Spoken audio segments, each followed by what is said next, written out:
तो आज हम डिस्कस करने वाले हैं इन्वेस्टिगेशन इन प्रेगनेंसी, मतलब कौन कौन सी जांचें हैं जो हमें प्रेगनेंसी के दौरान करानी पड़ती हैं ये देखने के लिए कि जो फीटस है, जो बेबी है, वो ठीक है या नहीं है। और इनमें से कुछ जांचें ऐसी भी हैं जो घर में भी आराम से की जा सकती हैं, ये देखने के लिए कि जो फीटस है वो ठीक है या नहीं है, मतलब जो बच्चा है वो ठीक है या नहीं है। So let's start the topic. तो सबसे पहले जो इन्वेस्टिगेशन हम डिस्कस करने वाले हैं वो है किक काउंटिंग। तो किक काउंटिंग को हम कार्डिफ काउंट 10 भी बोलते हैं। कार्डिफ इसलिए क्योंकि जिन्होंने इसको इन्वेंट किया था, जिन्होंने इसके बारे में सबसे पहले बताया था, वो कार्डिफ ही थे, तो उनके नाम से ही इसे कार्डिफ काउंट 10 बोला जाता है। और 10 क्यों बोला जाता है वो हम फर्दर डिस्कस यहाँ पे करने वाले हैं। सो किक काउंटिंग में देखो होता क्या है, ये हम तब करते हैं जब जो बेबी है वो 28 वीक का हो चुका है, मतलब जो प्रेगनेंसी है वो 28 वीक की हो चुकी है। 28 वीक हम तब इसलिए बोल रहे हैं क्योंकि आफ्टर 20 वीक ना जो बेबी होता है वो इतना मैच्योर हो जाता है कि वो मूव कर सके। तो हमें करना तो मूवमेंट ही चेक है, यहाँ पे मूवमेंट की काउंटिंग मतलब मूवमेंट ही चेक कर रहे हैं बेबी की, तो इसलिए हम इसको आफ्टर 28 वीक करते हैं ताकि हम बेबी को जो उसकी मूवमेंट है उसको अच्छे से फील कर सकें। ठीक है, तो check at duration of 12 hours for 2 consecutive days. जो किक काउंटिंग है ये आप घर में कर सकते हो, आपको इसके लिए हॉस्पिटल जाने की ज़रूरत नहीं है। लेकिन तो करना कैसे है, ये हम क्या करते हैं 12 आवर की ड्यूरेशन में करते हैं। मतलब अगर आप 9 AM से आपने किक काउंटिंग करना स्टार्ट किया है तो आप इसको 9 AM से 9 PM तक करोगे, मतलब पूरा 12 घंटे की ड्यूरेशन तक आपको ये चेक करना है फॉर 2 कॉन्जिक्यूटिव डेज़। मतलब आज करा है तो आपको कल भी करना पड़ेगा, मतलब लगातार 2 दिनों तक आपको करना है। ऐसे नहीं कि आज करा फिर परसों किया फिर 4 दिन बाद किया, नो, आपको फॉर 2 कॉन्जिक्यूटिव 2 लगातार दिनों तक आपको 12-12 घंटे बच्चे की जो मूवमेंट है उसको चेक करना है। तो पता कैसे चलेगा कि आपका जो बेबी है वो वेल है या नहीं है, इसमें आपको क्या करना है 10 फीटल मूवमेंट, मतलब 12 घंटे तक आपको क्या करनी है उसकी जो मूवमेंट है उनको फील करना है। अगर 10 फीटल मूवमेंट है, मतलब बच्चा 10 बार मूव कर रहा है आपके पूरे 12 घंटे के अंदर, तो मतलब जो आपका बच्चा है वो क्या है, ठीक है, मतलब foetus is well. Whereas अगर आप बात करो, अगर 10 फीटल मूवमेंट नहीं हो रही है 12 घंटे के ड्यूरेशन में, 10 फीटल मूवमेंट नहीं है, बच्चा मूव नहीं कर रहा है 10 बार, तो मतलब जो फीटस है वो वेल नहीं है, वो ठीक नहीं है, you have to go to the hospital. ठीक है, तो this was about the kick counting. अभी नेक्स्ट डिस्कस करते हैं। नेक्स्ट है हमारा DFMC। ये भी आप लोग घर में बैठ के कर सकते हो। DFMC का मतलब क्या होता है, daily foetal movement count. As the name refers, daily मतलब आपको ये रोज़ करना पड़ता है। तो देखो इसमें करना क्या है, ये भी हम आफ्टर 28 वीक करते हैं, लेकिन इसको हम केवल 1 घंटे के लिए करते हैं। ठीक है, 28 वीक के बाद इसलिए करते हैं जो मैंने आपको बताया था अभी किक काउंटिंग में, क्योंकि बच्चा आफ्टर 28 वीक इतना मैच्योर हो जाता है कि वो मूव कर सके। और 1 घंटे तक करना है इसको, मतलब जैसे कि 1 घंटा ब्रेकफास्ट करने के बाद, 1 घंटा लंच करने के बाद, 1 घंटा डिनर करने के बाद।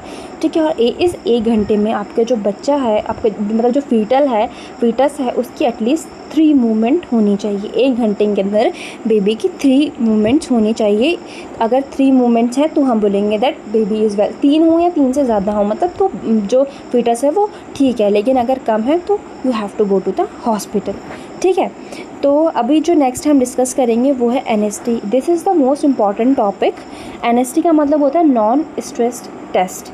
ये हम 3rd ट्राइमेस्टर में करते हैं, मतलब जो फीमेल अपने प्रेगनेंसी के 3rd ट्राइमेस्टर में होती है तब हम ये करते हैं।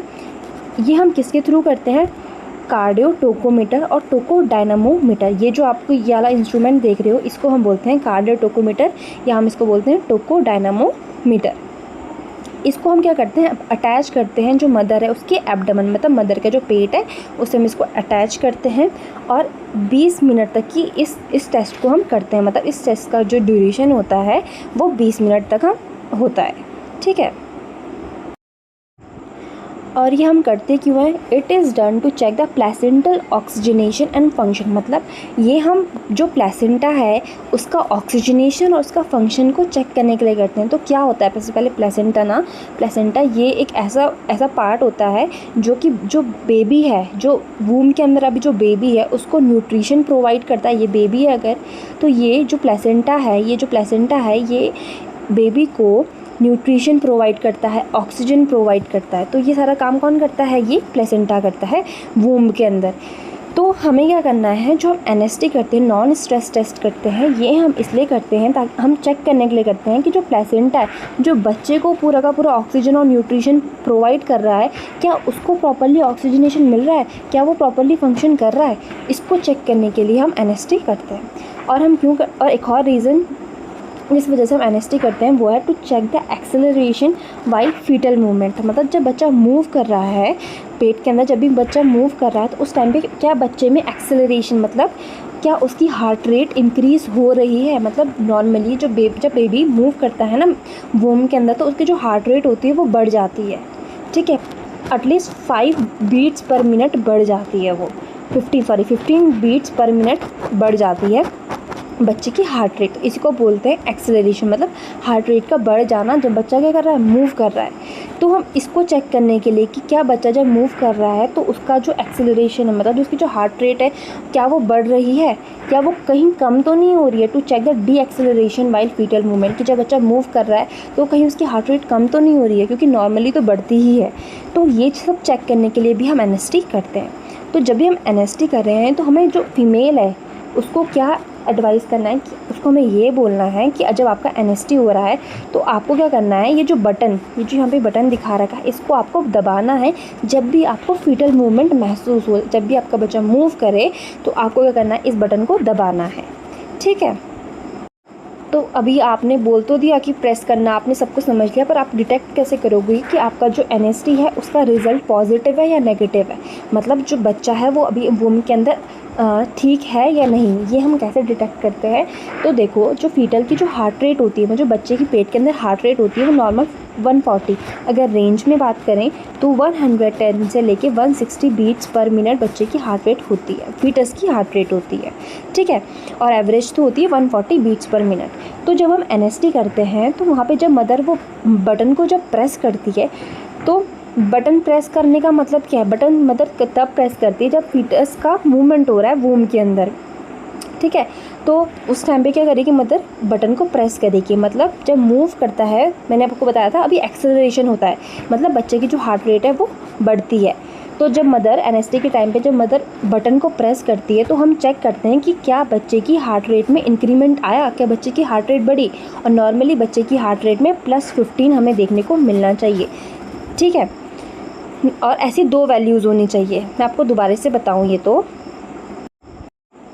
क्या होता है ना, जैसे ये एक मॉनिटर होता है यहाँ पे, ठीक है। यहाँ पे क्या होता है, जो डॉक्टर हैं वो क्या कर रहे होते हैं, डिटेक्ट कर रहे होते हैं। जैसे यहाँ पे आपके एब्डोमेन पे वो टोकोडायनामोमीटर और कार्डियोटोकोमीटर लगाया होता है, और यहाँ पे चल रही होती हैं हार्ट बीट्स बेबी की, ठीक है। उसके थ्रू, उस डिवाइस के थ्रू चल रही होती हैं।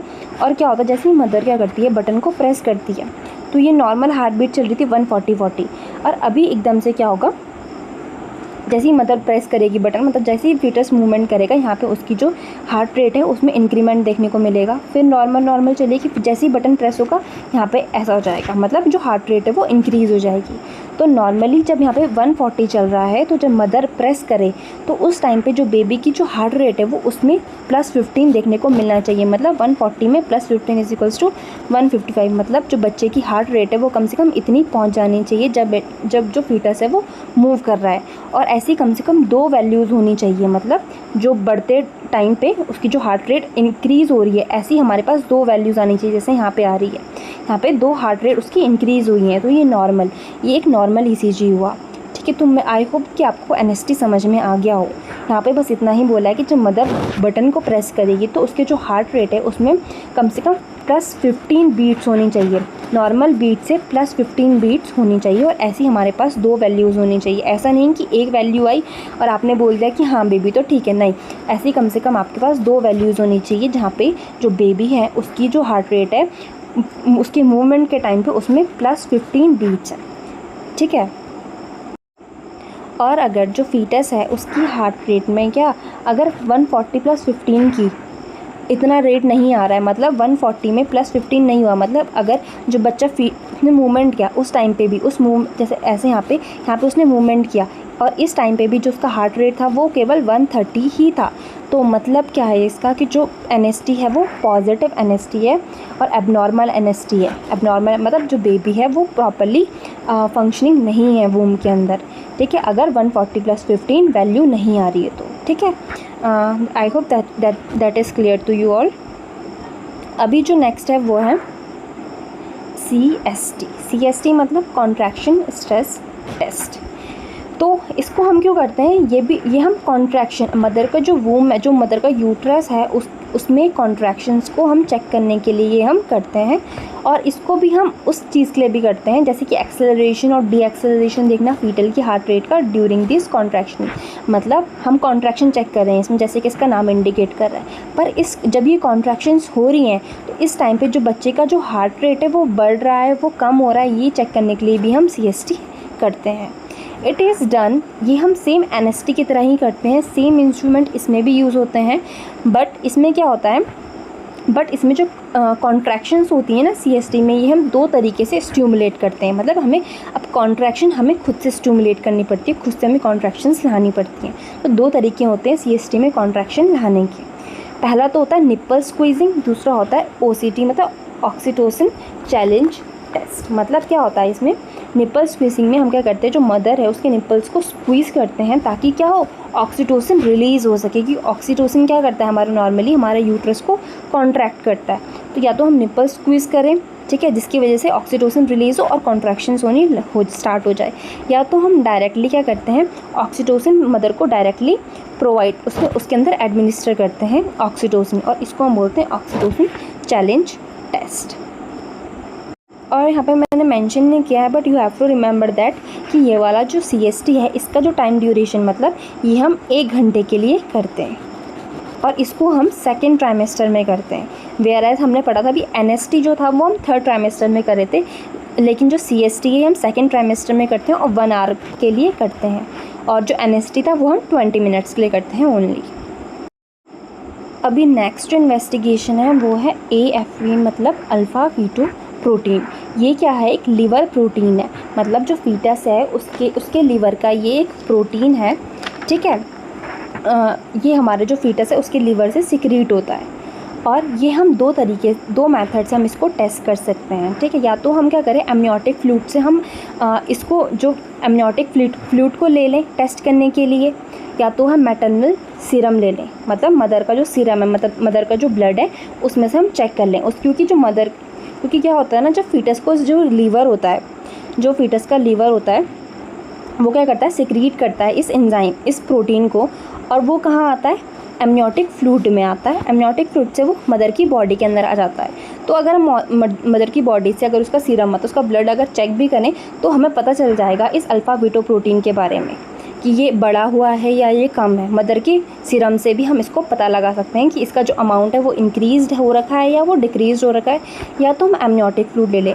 अगर बेसिक मैं आपको बता दूं एमनियोटिक फ्लूइड क्या होता है, तो जिसमें बेबी रहता है ना, ये बेबी है, उसके पास में जो ये वाटर वाला कैविटी होती है इसको बोलते हैं एमनियोटिक फ्लूइड। ये हम कब करते हैं, इन 13 to 18 वीक हम इसको करते हैं। AFP मतलब अल्फ़ा फ़ीटो प्रोटीन। अगर देखो, अगर आपका जो AFP का लेवल है वो इंक्रीज़ हो रखा है तो इसका मतलब क्या होता है, जो बच्चे को NTD हो सकता है, बच्चे को मतलब न्यूरल ट्यूब डिफेक्ट बच्चे को हो सकता है। एनेन्सेफेली मतलब एब्सेंस ऑफ ब्रेन, एनेन्सेफेली हो सकता है, स्पाइना बाइफिटा हो सकता है, या फिर एब्डोमिनल वॉल डिफेक्ट हो सकता है। अगर लेकिन जो AFP है उसका जो अमाउंट है वो डिक्रीज़ हो रखा है तो ये इंडिकेट करता है कि मोलर प्रेगनेंसी हो सकती है, मतलब हाइड्रोटिफॉर्म मोल हो सकता है, या अबॉर्शन हो सकता है, या तो डाउन सिंड्रोम के टाइम पे भी जो AFP है इसका लेवल डिक्रीज़ होता है। और आपका जो नॉर्मल AFP का लेवल होता है वो होता है 15, वो होता है आपका 10 to 150 Ng/ml, ठीक है। तो ये नॉर्मल आपकी रेंज हो गई।